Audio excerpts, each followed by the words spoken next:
we knew that we were down on points, but we just like we planned, we said, 8, 9, and 10 are big rounds. That's the way it has to be. Oh, and they definitely were. And even though he was quicker than we thought, he was slicker than we thought. I figured he would try to fight me a little more in the earlier rounds, which he did. He really protected himself well, defense. It was tough to get to him. So I remember in the 7th round when Sam told me, Jose, you gotta pick it up, and stuff like that. At the end of the 7th round, we actually, I don't know if anybody noticed, but there was no card girls. Not that I was looking at the card girls. No, I had no idea what round it was. Card girls, we missed a little chunk there of what you were saying. I want to make sure that everyone understands the ring card girl story. Okay, yeah. When we got to at the end of the 7th round, we got I talked to Sam and I told him, what? Well, actually, Sam told me, you got to pick it up. You're losing the fight. So I asked him, well, what round is it? And he said, Jose, it's the 8th round. And once he told me it was the 8th round, it seemed like it was a new person, I had to pick it up. Either he knocked me out or I knocked him out. I had to give all my 8, 9, and 10. I had to give it up. It was, so, actually, it's so funny, but exactly how we planned the fight, we came out, exactly. We trained and we practiced on the overhand right, and the overhand squat got him. Well, it seems like we had a perfect plan. Well, and then that fateful 8th round came along, and talk a second about your opponent there. Your opponent, as far as scorecards go, it could be argued that all he had to do was coast, and he might have skated to a victory there against you. He chose to not do that, and he chose to open up round 8 slugging at you. He didn't have to do that, and he chose to. Is that a little bit of the warrior mentality you were talking about? Yeah, I knew he was going to fight. I knew he believed in his power, and I knew he was going to try to knock me out. Okay, you go on HBO, you want to impress people, you're going to have to knock somebody out. And I knew he wanted to do it, and then he wanted to impress other people. But if you look at the 8th round, he was tired. Oh, no question. No question. He was tired, and in the middle of the round, I caught him with the right hand, and I reviewed the fight. I really caught him in the middle of the round, and he was hurt. So by the time I caught him with that second right hand, I think he was already out on his feet. Oh, the first one is the one that did it. The second one put the icing on the cake. Yeah. It was pretty much done. I think he was already out. And normally, as fighters, people tell us, if you get hurt, hug. If you get hurt, box, run, whatever you can do, get away. But I think as fighters, our first instinct is to fight. Of course. So I think that he was already hurt, so his first instinct was to fight me, and he got caught. Like it could happen to anybody else. Yes, and it was no accident. You did your job, and you did all of Chicagoland proud, and it was definitely very apparent how much love and affection your fight fans have for you when we saw you in Cicero 2 weeks ago.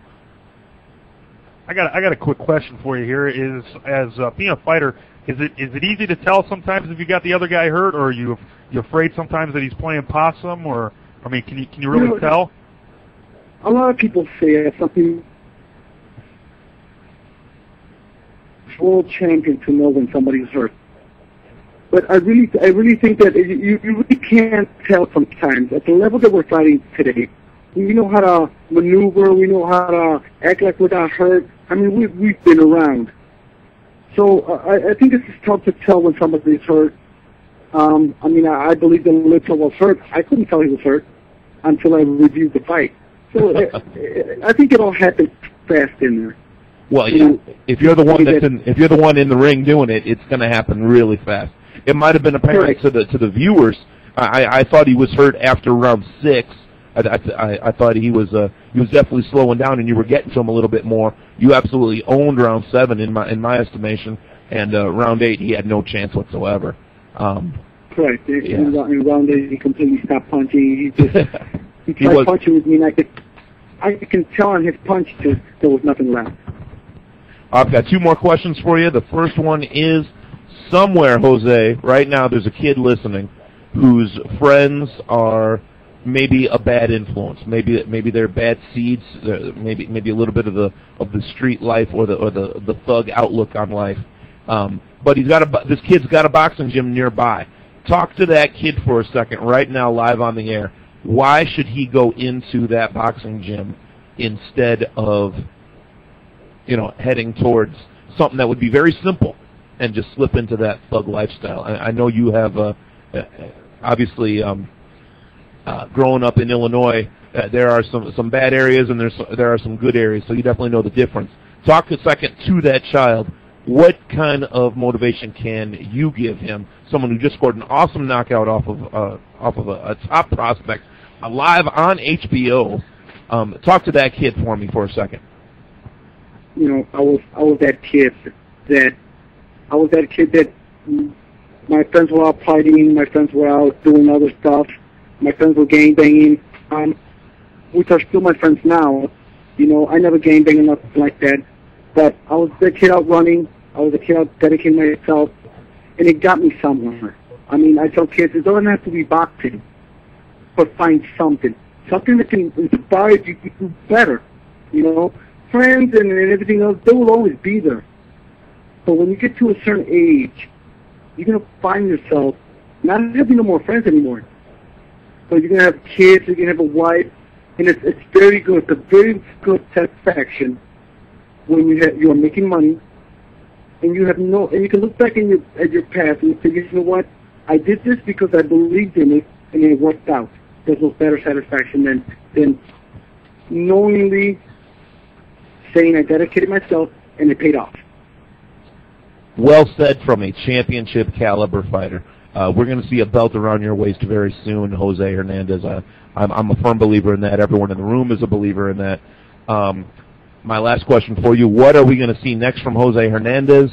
Are you looking to possibly give Litzau a rematch and really blow the roof off and make that like a headline fight now that it got so much exposure with your awesome knockout?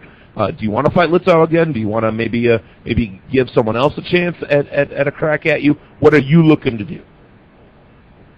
Well, actually, Litzau was ranked number 6 in the world by the WBA, which I now have that spot.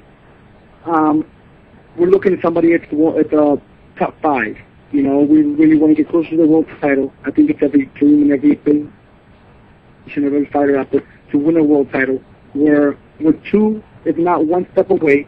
There's talks about a world title next, or even a few fights next, and then a world title. We're looking at a very bright future. So now we're just sitting and waiting. I mean, I should know something within the next 2 weeks of what's going to happen next. Hopefully it's somebody in the top 5 so we can get closer to that world title. Well, on the eve of that fight, I sort of invited myself, but you did oblige.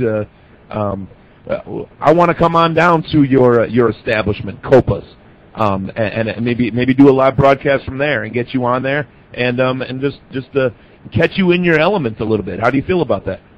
Well, that'd be perfect. Actually these guys here at the bar, we create a great friendship. I have great fans here. Every time we go out, every time I fight in Chicago, we got a bus load going down there, 50, 60 people on a bus. So I have a tremendous amount of fans here at the bar. I now I own another bar now in Fox Lake, which I assure you I will have fans there. So hopefully we can have 2 buses going out to our show in Chicago. Well, give some addresses and phone numbers, man. Copas, the phone number, and where is it exactly? Okay, Copas Bar, 304 North Eagle Lake in Round Lake, Illinois. And the phone number is 847-546-4433. I now will be owning a new bar, Kevin's in Fox Lake. The phone number is 583-9090. So we're really looking, like I repeat again, it's not just boxing. It's definitely a bright future for whatever you do. Jose Hernandez, I thank you so very much for taking this interview.